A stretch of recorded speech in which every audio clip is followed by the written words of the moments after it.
شبانہ اور رضیہ رمضان کی آمد پر بہت خوش تھیں۔ دونوں نے پورے روزے رکھنے کا ارادہ کیا تھا۔ رات کے کھانے کے بعد سب بیٹھے ٹی وی دیکھ رہے تھے کہ رضیہ نے امی سے اپنے ارادے کا ذکر کیا۔ رمضان المبارک کا چاند دیکھنے کے لیے ملک کے مختلف شہروں میں اس وقت اجلاس مما میں نے اس رمضان میں پورے روزے رکھنے ہیں۔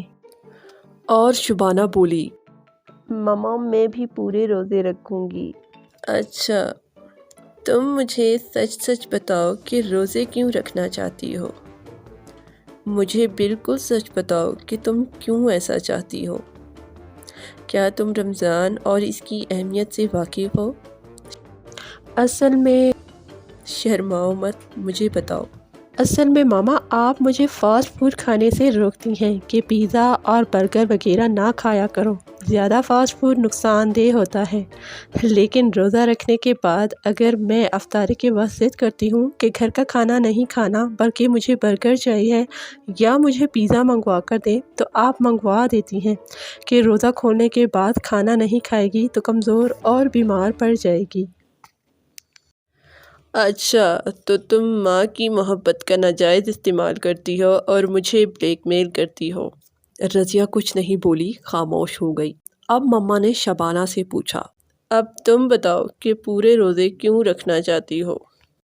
ماما میں رضیہ سے بڑی ہوں اس لیے آپ مجھے ہر کام کہتی ہیں، چائے بنا لاؤ، چھوٹے بہن بھائیوں کے کپڑے استری کر دو، لیکن رمضان میں اگر میں روزے سے ہوتی ہوں اور آپ سے کہتی ہوں مجھے روزہ لگ رہا ہے کام نہیں کرنا تو آپ مجھے کچھ نہیں کہتی بلکہ خود ہی کر لیتی ہے۔ یعنی تم بھی روزے کا غلط استعمال کرنا چاہتی ہو۔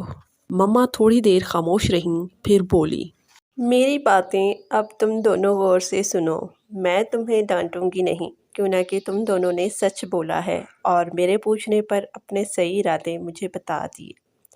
میں تمہیں روزے کی اہمیت بتانا چاہتی ہوں۔ اللہ تعالیٰ نے فرمایا روزہ میرے لیے ہے اور میں خود اس کی جزا دوں گا۔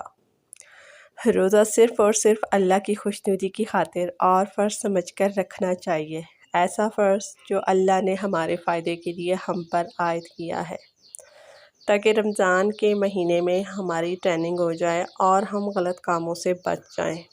بھوک پیاس کی شدت میں ہمیں دوسروں کی تکلیف کا احساس ہو اور کسی بھوکے پیاسے کی تکلیف دور کر کے خوشی ہو۔ روزہ رکھ کر دوسروں کی برائی کرنے سے بچیں اور زیادہ سے زیادہ اچھے کام کریں۔